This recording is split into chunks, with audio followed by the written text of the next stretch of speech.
wabarakatuh. Selamat pagi dalam podcast Stesia Surabaya. Kali ini saya Dita dari Custom Center Stesia Surabaya. Pagi hari ini kita akan mengobrol-ngobrol santai. Kebetulan kami dapatkan bintang tamu ya. Beliau adalah seorang praktisi juga owner ya, Pak Medi Prakoso. Selamat pagi Pak. Selamat pagi Bu. Ini senang ini datang di acara apa ini podcast Stesia. Selama ini kan belum pernah Pak. Belum pernah ya. Baru kali ini kesempatan ya. Ya. Kali ini dan biasanya kita hanya cuman acara apa webinar. Iya. Ya kan. Nah, mumpung kita podcast Pak. Nih, banyak yang lihat ya Pak ya secara online. Nah, Pak Medi Prakoso, aslinya dari mana Pak? Tanya asli langsung. Tanya asli. Asli berarti ada yang palsu. Iya. Kalau asli Surabaya. Asli Surabaya, Bapak Kediri, Ibu Surabaya. Jawa, rasnya Jawa. Dari namanya sudah terlihat. Iya, Prakoso gitu kan kelihatan. Kalau emang orang Jawa, banget Jawa gitu. Ya, terus ya tinggal ya akhir-akhir ini banyak di Surabaya, tapi sebenarnya lebih suka tinggal di Bali aja sih. Bang, di Surabayanya banyak kegiatan. Surabaya sudah panas ya. Banyak kegiatan juga. Jadi ya kalau ada kegiatan ya di Surabaya. Kalau tidak ada lebih baik tinggal di Bali. Ya, alhamdulillah pagi hari ini kita bisa menyesuaikan jadwal ya. Iya, pas banget ya. Iya, pas. Padahal besok lusa sudah ada rapat lagi. Ya. Kayaknya Bu Dita juga diundang ya. Nih tadi saya sebutkan owner juga praktisi. Kadang jadi coach juga ya Pak ya? Iya, profesi tambahan. Terbiasa dengan saya nanti.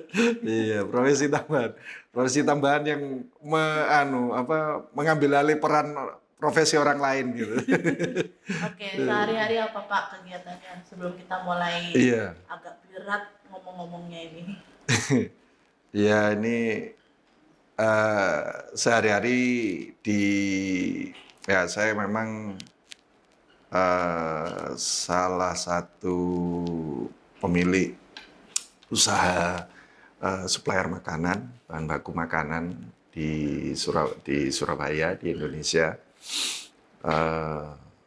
Kalau makanan-makanan roti ya itu ya ada sebagian yang di pasaran itu dari saya.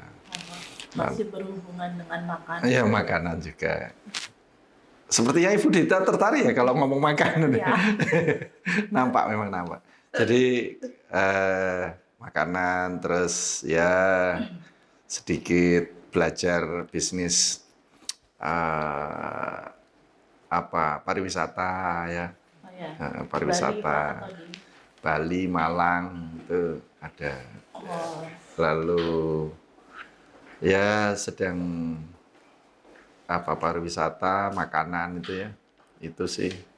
Selain berbisnis Pak, apalagi mungkin ada itu tadi profesi tambahan tadi. Kita menggeser posisi saya. Ya memang akhir-akhir ini memberi banyak coaching atau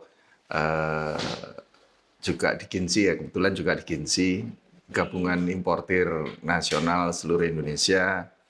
Saya kebetulan sebagai wakil ketua 1 di Ginsi, lalu kemudian kalau keanggotaan saya juga anggota Kadin. Kalau bisnis ya sudah berapa tahun ya? Saya melalui sejak 2002 ya, sejak 2002. Masih muda, maksudnya waktu memulai masih muda ya benar. Sekarang kelihatan muda. Ya, tambah muda. Kelihatan tambah muda mungkin ya. Atau tambah buah muda gitu. Ya, sejak 2002 ya, mulai 2002 itu mulai bisnis sendiri lah. Tapi kalau sebelumnya sudah banyak kerja ikut orang. Sebenarnya Pak Medi ini ekspor atau impor, Pak? Nah, Tadi kan iya, supplier tadi. iya. Jadi awal ikut orang adalah memang dieksportir, perusahaan eksportir ya, eksportir ikan, eksportir hasil laut ya dulu. Jadi awalnya itu, terus kemudian karena kenalnya adalah dunia ekspor, jadi memang awali di dunia ekspor. Nah, dari ekspor tiba-tiba impor, Pak. Nah itu ya hubungannya sama uang. Tetap Ya Pak. cuan, nah, tetap cuan gitu karena kan ya kebetulan saat 2000 berapa ya, saat era Presiden SBY ya, itu ekonomi kita berangsur pulih. Namun bagi para eksportir yang awalnya menikmati nilai tukar kurs yang cukup tinggi, akhirnya drop hingga 3.000 dan naik sampai 6.000. Maksudnya sudah turun terus mulai agak naik.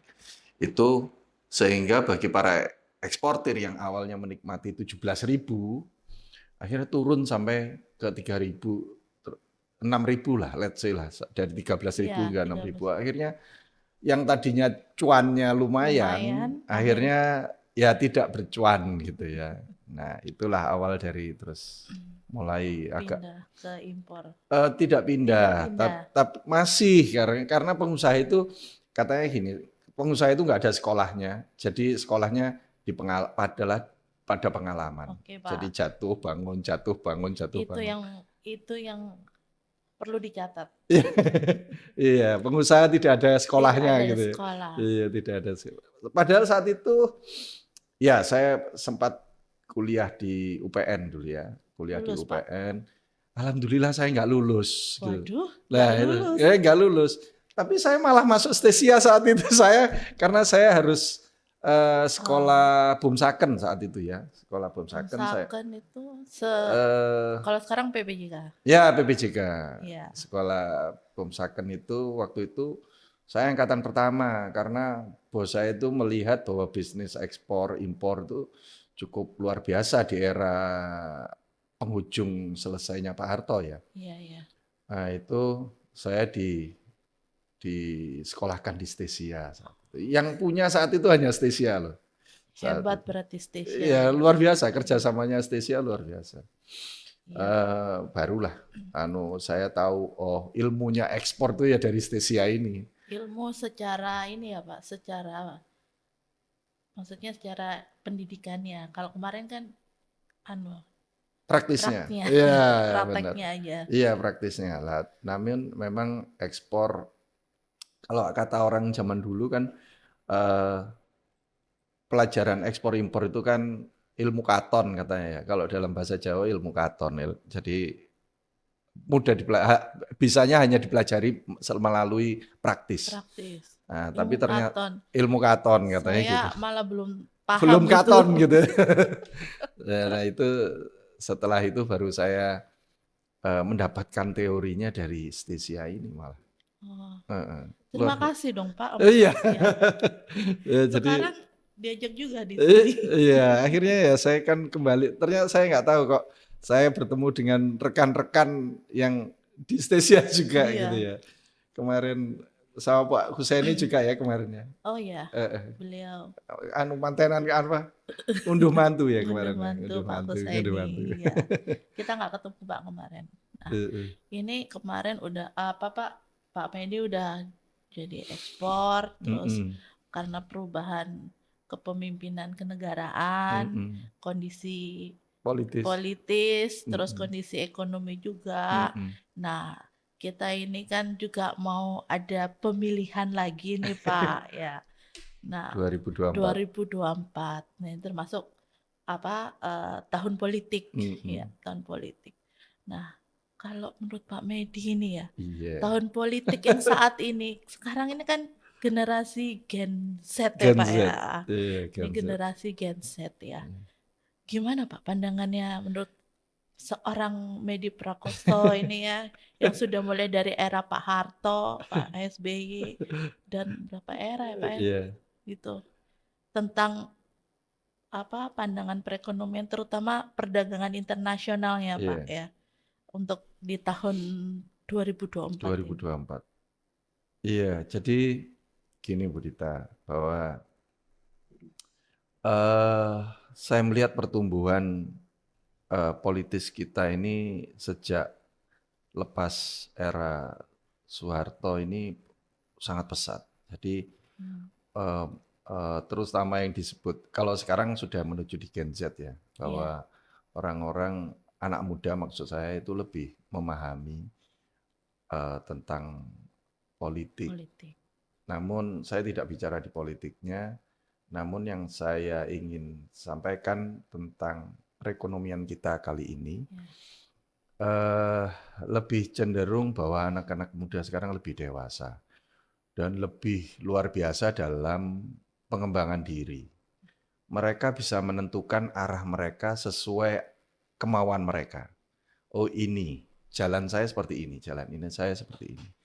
Namun memang tidak ditampik bahwa ada sekelompok yang melihat bahwa dunia ini masih berbentuk semu gitu ya. Maksudnya, Ya. maksudnya belum bisa Belum menghadapi berbentuk realitas. realita, ya contohnya ya era-era orang tua. Iya, baik. Nah, eh, arahnya sudah benar bahwa ekonomi kita sebenarnya arahnya sudah betul.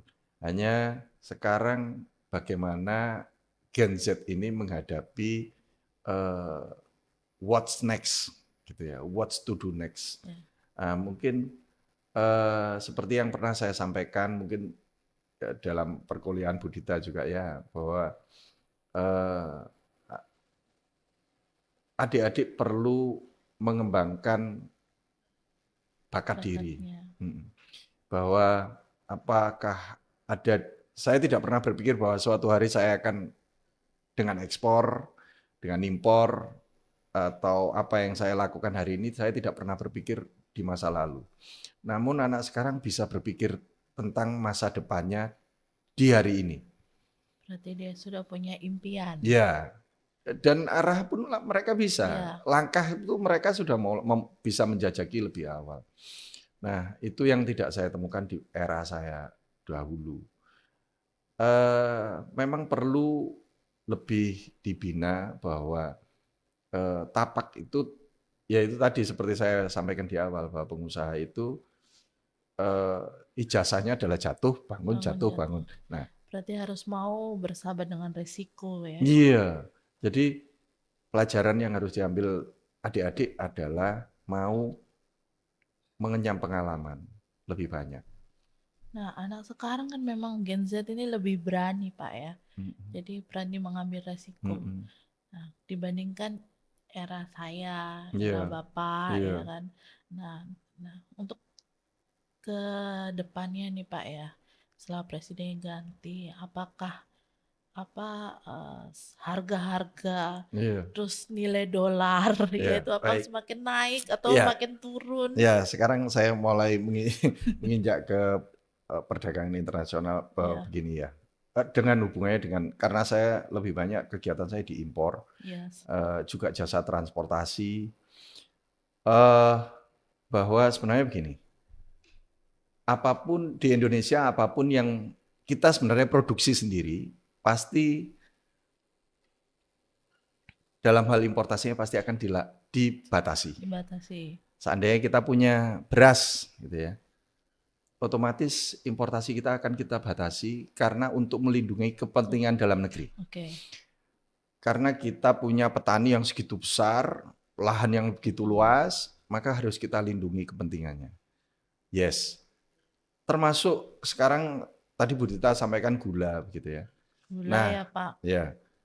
Kalau sedikit ngomong gula nih, sedikit mungkin kalau beberapa dosen di sini pernah pernah tahu ya Oh tentang iya, pergulaan ya. Saya lihat ada yang di P3GI segala ya. iya. Itu Anu kita pernah ada webinar tentang gula. gula Ya, ya. Saya pernah lihat itu di ya. Nah, eh, bahwa gula ini kalau masa lalu ya, zaman Belanda itu diberikan cukai. Ya, Ya, zaman dulu diberikan cukai.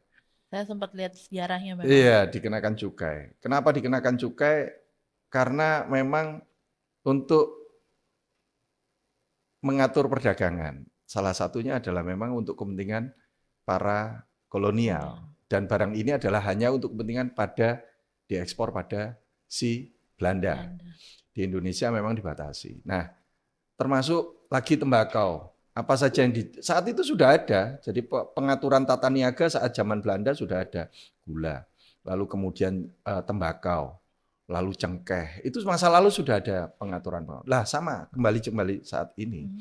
Karena pertumbuhan ekonomi yang sangat pesat, maka untuk melindungi kepentingan-kepentingan di dalam negeri itu lebih masif.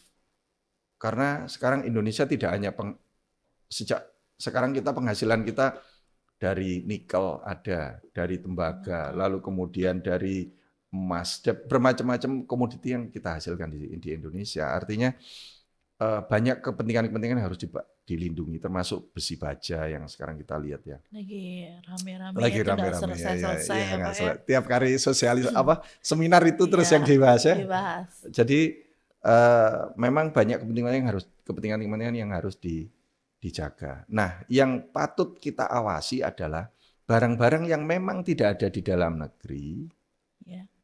namun tata niaganya itu dibatasi. Ini yang perlu kita awasi. Artinya apa? Ada permainan. Ya. Wong kita enggak punya. Kenapa diawasi? Kenapa dibatasi? Kenapa dilarang bahkan gitu ya.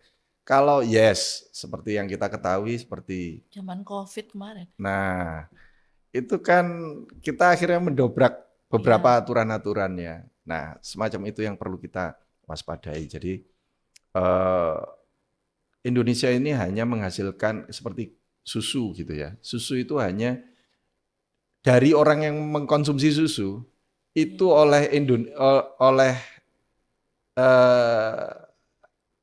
di Indonesia itu hanya dicukupi 22%.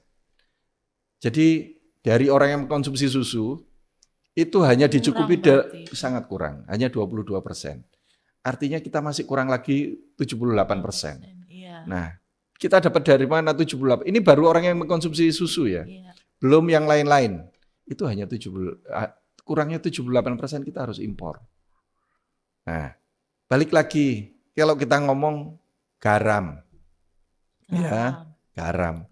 Loh ini Indonesia ini penghasil garam. Dibahas ya Pak. Garam. Ya kan garam. Saya bahkan maaf ini orang tukang beca aja bisa ngomong sekarang garam itu akeh katanya. Iya. Garam banyak. Nah, mengapa kita harus impor? Garam itu kalau kita semua tahu, garam itu ada untuk kepentingan industri. Ya kemarin Ibu Dita baru tahu juga kan ternyata garam itu ada garam untuk industri, garam untuk konsumsi, dan garam untuk farmasi. Iya. Nah, produk farmasi. Kenapa kok industri? Kan bisa garam, tapi industri itu adalah untuk industri ketel, jadi untuk pendinginan mesin ketel. Itu 95. Nah, itu dimasukkan dalam mesin boiler. Untuk mendinginkan mesin boiler. Nah, itu membutuhkan derajat yang sangat kuat untuk tidak gampang meleleh. Nah, yang punya itu hanya di perairan laut dingin. Nah, sementara kita berada di tropis. Iya. Di tropis. Bagaimana untuk menciptakan garam seperti ini selain kita datangkan dari impor. Kecuali kita membuang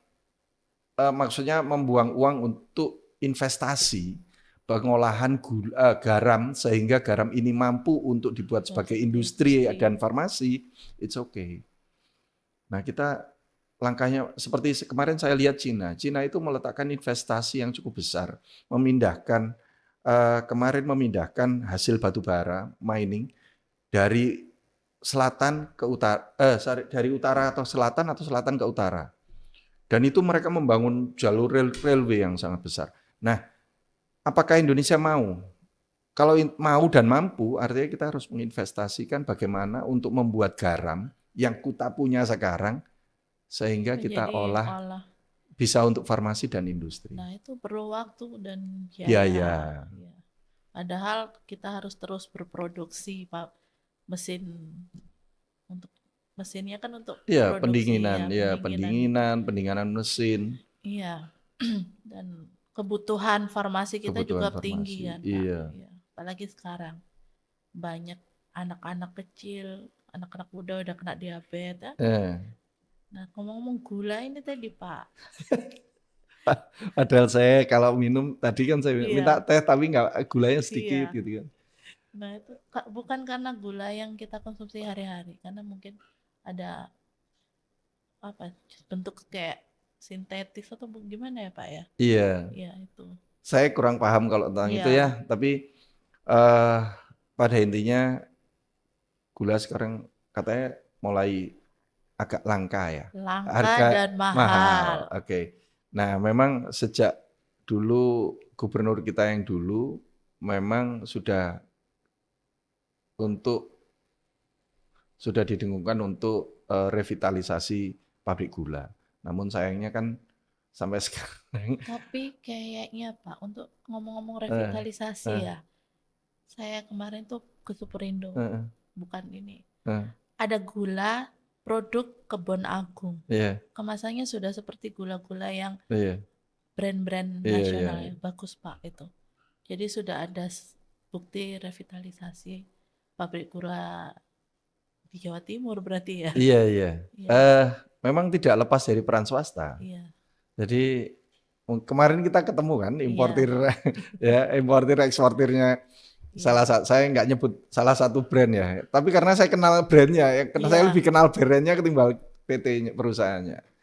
Eh, Dia swasta, dia memiliki banyak eh, bidang usaha dan dia pemilik. Kalau tepung yang kita kenal selalu itu ya tepungnya dia ya. iya, Kalau ibu-ibu yang dikenal tepungnya dia ya. Nah, dia juga nyiptakan gula, produksi gula, sorry. Dia produksi gula iya. sehingga Memang brand itu langka Pak eh, sekarang. itu langka juga Langka sekarang. Oh iya, juga. itu langka juga brandnya dia. Eh, Itu termasuk langka Pak. Itu. eh, Kalau yang tidak ada yang brand satunya, eh, eh. brand brand yang kita ketemui kemarin itu. Iya, nah itu yang sebabnya eh, kalau tentang impor sebenarnya ya mereka pasti saat kebutuhan di dalam negeri kurang, pasti pemerintah akan membuka keran impor. Walaupun itu dengan cara dibatasi ya, seperti Iya, ada kuota dan segala macam. Namun itu adalah usaha-usaha. Memang jadi apapun bisnis yang tergantung pada kebijakan pemerintah memang sangat fragile, sangat sangat apa ya, rentan. sepertinya Pak. Mm. Kalau barang-barang yang langka itu lebih banyak untuk kebutuhan pokok ya. Saat ini tuh tidak hanya gula Pak. Saya baru teringat cabai. Iya, Ya, kalau cabai kayaknya kayak sejak dulu ya. iya. Cabai itu tidak pernah terselesaikan sama seperti kasus besi baja.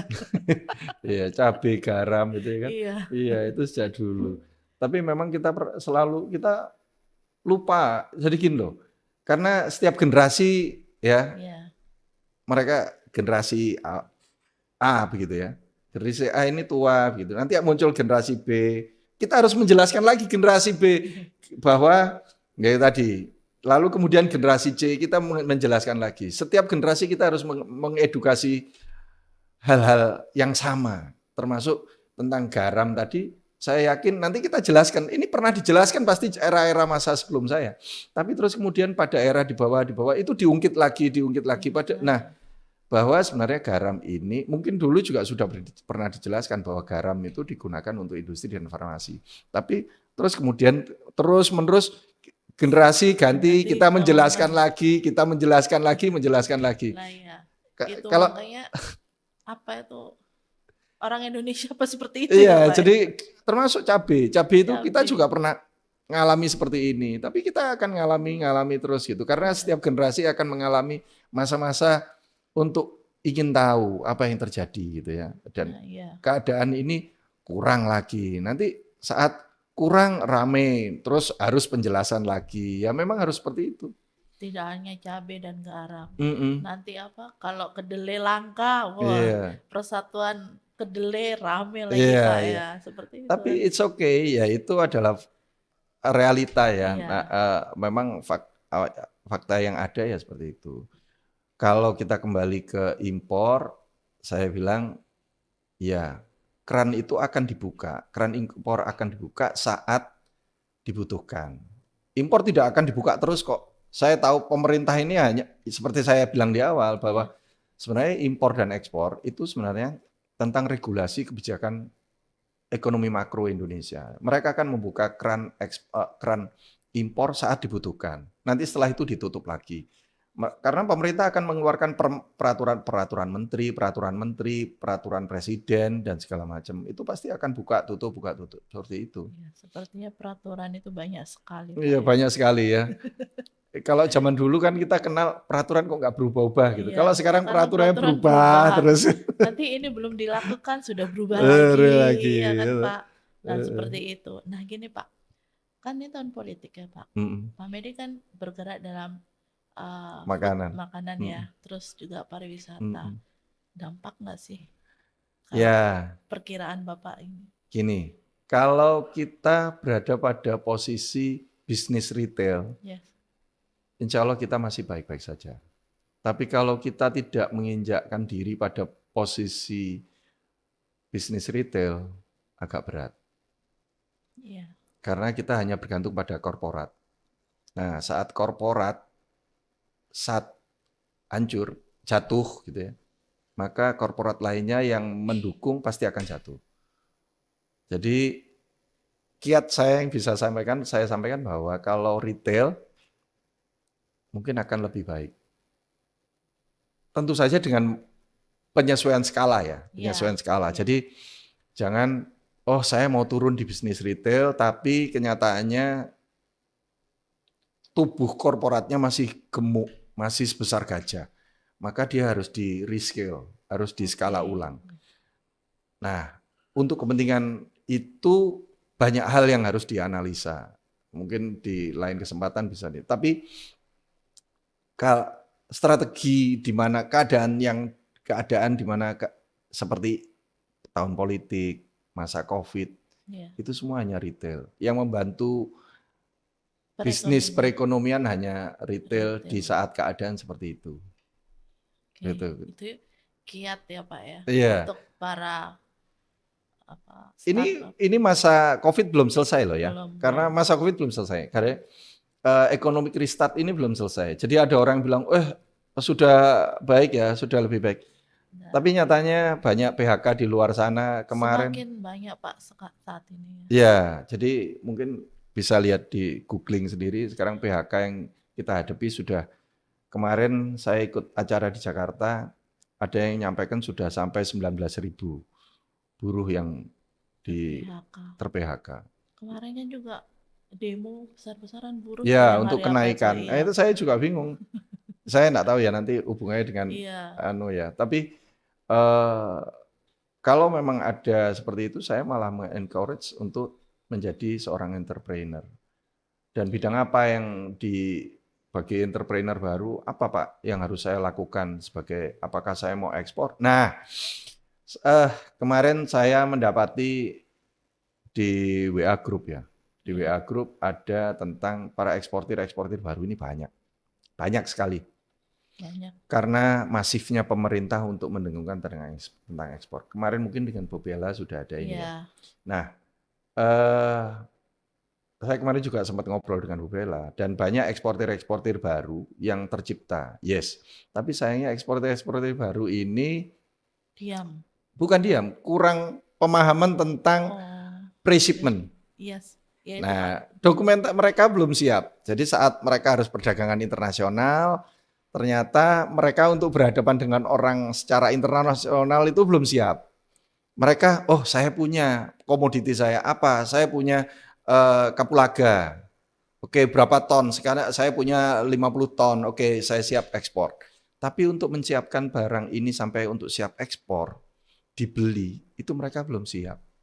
Itu sudah pernah saya dengar Pak waktu mulai tahun 2013. Iya, dan Indonesia ini terus menciptakan, karena kan pemerintah terus mendengungkan untuk Mendukung ekspor. mendukung ekspor. Nah, dalam rangka pendukungan ekspor itu ternyata sama sebenarnya. Jadi begini, hukum perdagangan internasional itu apabila impor kita ini di saat ini di sini kita dipersulit. Artinya sebenarnya ekspor kita yang ke negara sana pun itu kita dipersulit.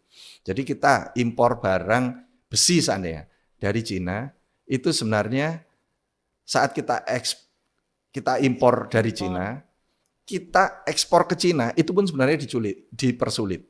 Sama. Itu perdagangan internasional hukumnya seperti itu. Hukumnya keras. Nah, orang nggak pernah tahu, dipikir oh ya, kita penghasil devisa. Saya mungkin Bu Dita sering ya bertemu, kalau saya ngobrol, saya tanya, apa itu devisa? Nah, mereka berpikir hanya devisa apaan? Kalimat devisa aja, kata devisa nggak ada yang tahu. Devisa adalah cadangan dalam bentuk foreign currency. Jadi bukan saya pahlawan pendapatan negara, enggak, itu foreign currency. Jadi apapun yang dihasilkan dalam bentuk foreign currency itu adalah devisa. Karena pemahamannya itu kurang, Pak. Iya. Nah, apalagi sekarang kemarin kita kan ngikut ada acara apa bukan dedolarisasi. Kalau bilang dedolarisasi nanti dimarahi. Apa yang di mana, Pak? LCS. Local Currency Settlement. Nah, ini nanti kalau local currency settlement lebih dikembangkan, artinya orang lebih akan menggunakan mata uang rupiah. Nah itu Pak, itu kan? topik kan baru itu. Saat nanti local currency settlement itu dikencangkan, artinya mereka pendapatannya tidak lagi dalam bentuk foreign currency loh. Mereka mendapatkan pendapatan dalam bentuk rupiah. Itu makin. Nah, jangan bilang lagi bahwa dia adalah pahlawan devisa, enggak lagi. Mereka adalah mendapatkan dalam bentuk rupiah. Nah, karena devisa itu, kategori devisa adalah harus foreign currency. Iya, memang. Foreign currency. Loh, kenapa sih Pak harus foreign currency? Karena untuk bayar utang Indonesia itu harus dalam bentuk dolar juga. Nah, itu berarti susah dong Pak kita ya kita nggak akan ya foreign LCS itu hanya agenda sih, kalau saya lihat hanya agenda, bukan sesuatu yang jadi prinsip Indonesia harus menjalankan itu. Tapi Indonesia akan melakukan itu secara masif, saya lihat nggak arahnya seperti itu, karena Indonesia masih butuh dolar untuk membayar rupiah, membayar hutang-hutangnya. Kalau itu diterapkan ya kita nggak mampu bayar hutang negara ya. Makanya itu Pak. Jadi sebenarnya Pak, kalau saya lihat nih ekspor sama impor itu kok pemerintah lebih support ke ekspor ya Pak? Iya, pasti. Karena pemerintah kan mengharapkan ada dolar, foreign currency tadi untuk masuk. Terus untuk pembangunan, kalau dalam waktu saya dulu masih zaman era Soeharto, itu kan devisa itu untuk pembangunan negara gitu ya. Nah, ternyata pembangunan negara itu kalau hanya untuk membangun, itu kan yang dibutuhkan rupiah, bukan dolar. Tapi ternyata untuk bayar utang itu bayar tagihan Indonesia di luar negeri gitu ya, bahan-bahan yang dibeli dari luar negeri harus menggunakan dolar. Nah, ini kalau misalnya impor kita itu ternyata lebih banyak untuk kegiatan produksi ya Pak ya, bukan konsumtif. Alhamdulillah kalau di Jawa Timur, komposisi impor kita adalah 78% bahan baku. Artinya yang kita impor lebih banyak bahan baku ketimbang bahan jadi. Artinya di Jawa Timur ini masih banyak pabrik-pabrik yang dalam skala produsen sehingga menghasilkan barang-barang yang dikonsumsi di dalam negeri.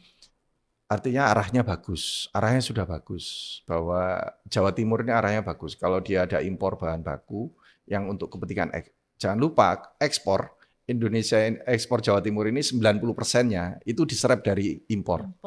Ya, jadi 90% loh. Ya. Untuk kepentingan ekspor itu diimpor bahan bakunya, lalu kemudian diproduksi dan diekspor. Itu 90%. Artinya cukup bergantung dari eh, kegiatan impor. impor Ya. ya. Nah ini Pak, kemarin tuh sempat saya tuh dikomplain, beli berlian di Australia tuh lebih murah daripada di Indonesia. Terus sebenarnya kamu istilahnya saya dari custom center ini kok bisa sih, tolong dijawab. Ya kan itu ada banyak pajak yang harus dibayar. Nah gitu. Nah termasuk barang mewah ya harus, kan berlian kan termasuk barang Iya, mewah ya Pak iya. ya. Jadi Nah komposisi pajak di Indonesia Indonesia ini, ini. Nah mungkin saya, dari pajak impor itu tadi loh Pak, tolong. iya. Jadi kalau disesuaikan dengan perkuliahan di Stesia memang ada skema penghitungan pajak ya. Iya, PPN, PPH, iya. eh, PPN, BM, BM. lalu ada PPH impor ya. Eh, tapi bahwa Indonesia ini pajaknya terlalu tinggi sebenarnya. Skema kenapa pajak di Indonesia tinggi juga ya seperti saya bilang di awal. Banyak hal-hal yang dilakukan oleh pemerintah dalam rangka melindungi kepentingan dalam negeri Indonesia, termasuk dengan cara pajak. Pajak. Nah, dalam rangka itu akhirnya pajak diberlakukan agar apa? Orang aduh mau impor pajak mahal gitu ya. Iya, Lebih baik enggak deh, saya pakai pakai yang lokal. seperti buah lokal gitu ya. Iya. Di sini ada buah tapi bawa buahnya ini seperti impor ya. Impor karena temanya impor, Pak. Karena temanya perdagangan internasional mengarah impor, jadi impor. Iya, jadi impor ini memang kalau di Jawa Timur arahnya sudah bagus. Jadi yang kita impor itu benar-benar hal-hal yang dibutuhkan oleh dalam negeri, bukan untuk kepentingan konsumtif. Berarti impor itu juga bisa mensupport kegiatan para UMKM ya, Pak ya? Ya, UMKM dan untuk kepentingan ekspor. Jadi kita Iya. kalau di Stesia ada Iya, KITE ya, KITE. kepentingan Kepentingan impor impor tujuan ekspor. Jadi ada nanti kemarin ada acara apa namanya MITA ya, Kita. MITA lalu IO ya. Iya. Sebenarnya itu sudah hal-hal yang mendukung untuk kepentingan ekspor kita ataupun produksi dalam negeri. Arahnya sudah baik. Yang insya Allah bahwa impor ini sebenarnya kita bukan murni untuk, kalau di dalam negeri ada itu kita juga nggak impor kok gitu loh. Ya, tapi sayangnya seperti saya bilang, Indonesia ini belum menghasilkan susu. Ya, Susu hanya padang. 22%, seperti tadi saya bilang di awal tadi, 22% kita hanya dipenuhi dari orang yang minum susu itu hanya dipenuhi dalam 22%. Padahal lahan Indonesia ini Luas, luas. termasuk sapi. Nah, maaf ini Nah, di sapi. kesempatan seperti ini ya, ini kebetulan saya sampaikan. Ya. Indonesia punya sapi nggak? Sapi kita itu hanya dipenuhi kurang dari 50% dari kebutuhan. Jadi kalau saat Lebaran nggak ada sapi, wajar nggak? Wajar. Wajar. Artinya perlu impor nggak? Perlu lah. Nah, Ya. artinya kalau sudah perlu impor, lalu kenapa harus dibatasi? Nah, itu tadi kepentingan melindungi. Sebenarnya ada kepentingan politik di situ ya. Oh, Jadi kalau di situ saya sudah ada batasnya, selesai. Jadi kepada ada kepentingan politik. Karena kalau tidak Indonesia tidak punya, untuk apa kita harus? Tidak punya untuk dibatasi kan untuk apa gitu ya? Iya. Ya kan? Seperti susu. Susu ini ada pembatasan. Kan tidak ada pembatasan, yang paling pembatasannya cuman ya karena kita harus melindungi kepentingan dalam negeri konsumsi ya. Orang nggak hati-hati dengan penyakit kuku dan mulut yang dimiliki oleh sapi, lalu kesehatannya bagaimana. Terus kalau misalnya kita impor sapi itu, apakah sapi hidup apa sudah meninggal? Apa sudah jadi daging-daging gitu ya?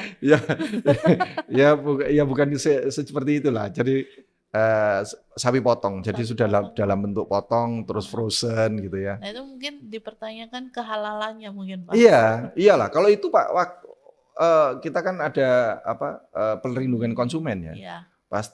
Pasti kalau soal itu ya. Tapi kita enggak pada. Saat ada lagi gandum, kita punya gandum enggak? Enggak ada. ada, Pak. Tidak ada gandum. Kita kan Kalau nanam. kalau ada cerita gandum dibatasi, ada permainan nggak? Ada. Nah, artinya kan gitu ya. Iya. Terus kemudian ada lagi, satu lagi yang kita setiap hari selalu kita ngomongkan, tapi kita enggak punya. Kapas. Punya enggak kita kapas?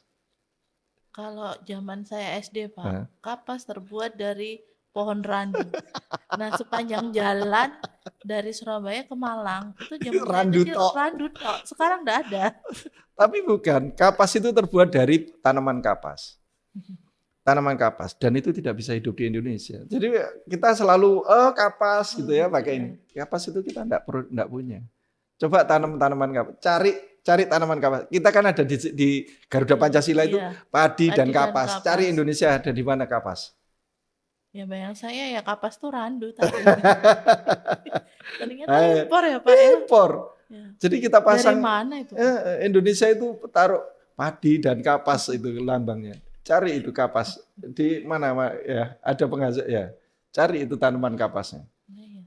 Agak aneh juga ya kita mungkin nggak ngerti apa dulu maksud. Tapi kita nggak punya ya. Kalau kapas kita impor.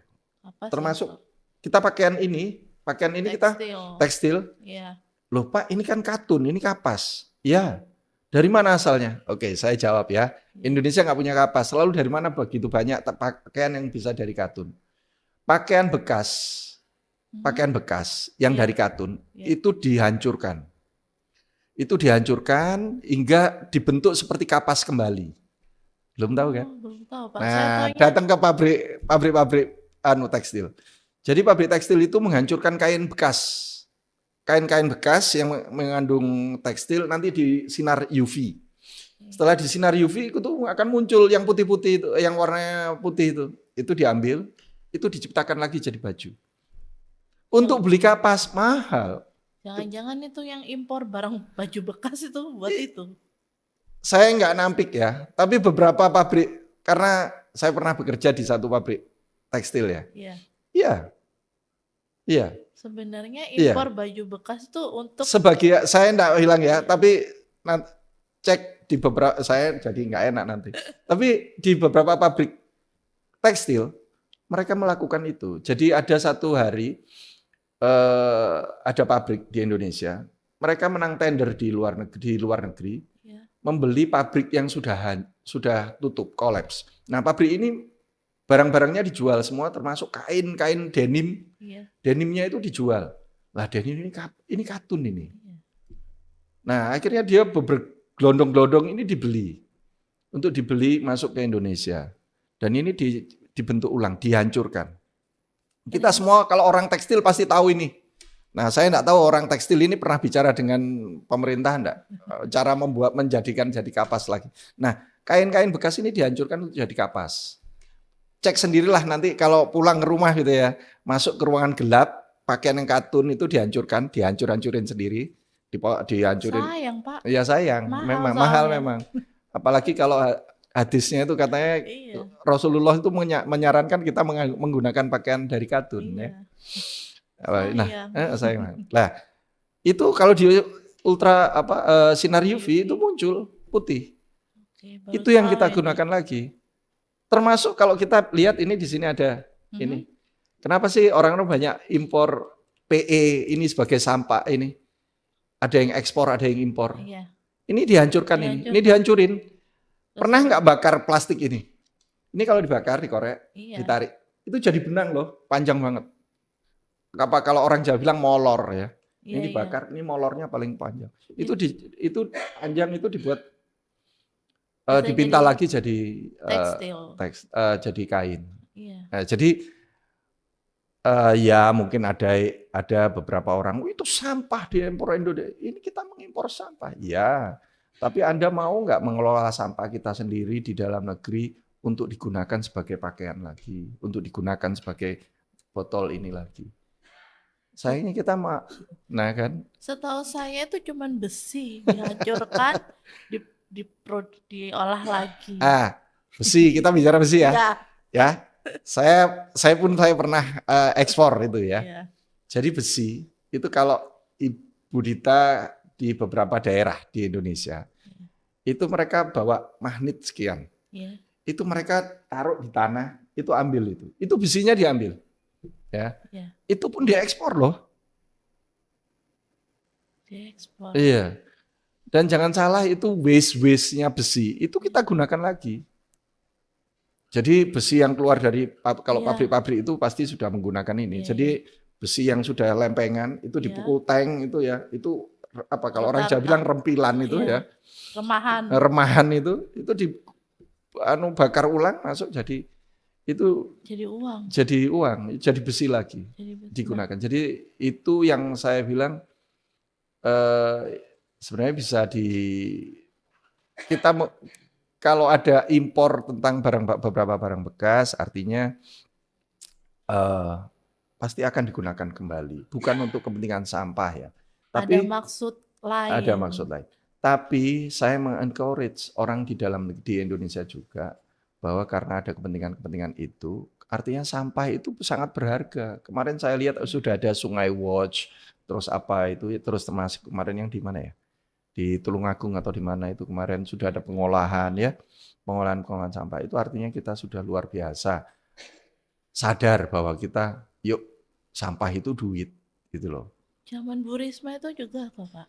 Iya. Jadi kita kan ada seperti istilah bank sampah itu kan, Nah, Bu Risma itu kan yang plastik-plastik itu kan. saya padahal eh saya padahal sudah lihat kemarin ya saya lihat di Bali ya karena saya lebih banyak tinggal di Bali.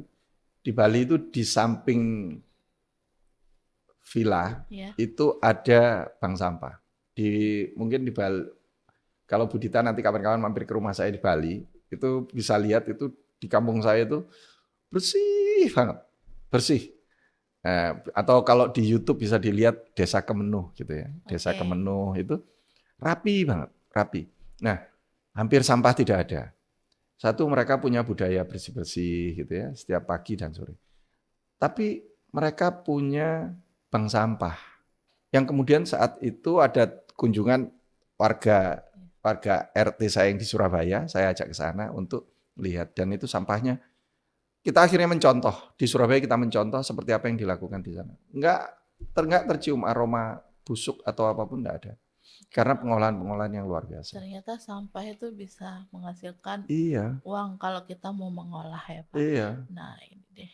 Sesi terakhir, Pak. Siap. Ada nggak sih kiat-kiat khusus nih bagi para startup ya sama para UMKM tentang menghadapi tahun politik Iya. 2024 nih biar tetap bisnisnya jalan. Iya.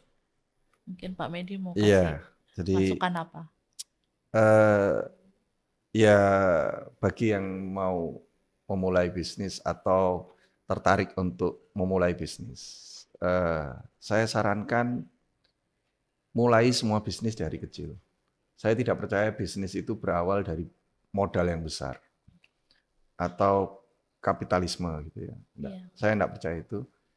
Mulai dari bisnis kecil, mulai dengan bisnis retail, karena hanya bisnis retail yang menyelamatkan dalam bentuk apapun. Tidak harus impor, tidak harus ekspor, perdagangan dalam negeri kita juga kuat karena Indonesia punya 270 juta lebih jiwa yang sangat besar dijadikan pasar. Iya. Ya, sampai di Cina aja dia mempertahankan jumlah penduduk populasi mereka untuk mempertahankan kekuatan perekonomian negara mereka. Dan kita ini punya 270 juta jiwa. Artinya kita punya potensi yang besar. Ini pasar kita. Tidak harus ekspor, tidak harus impor. Ya kalau si pribadi loh ya. Saya kalau pemerintah nanti, kok ngomong gitu? Enggak.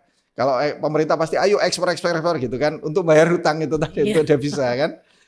Tapi kalau secara pribadi, apapun usaha, dari sekecil apapun, retail itu yang membantu kita dalam keadaan ekonomi apapun.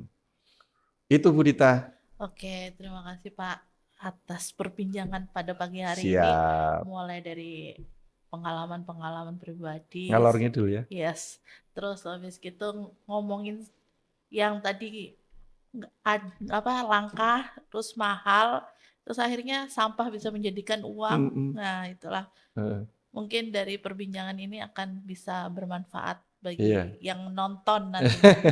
Terima kasih Pak Medi Saya terima kasih Bu untuk Rita. waktunya. Oke. Iya. Assalamualaikum warahmatullahi wabarakatuh. Waalaikumsalam warahmatullahi wabarakatuh.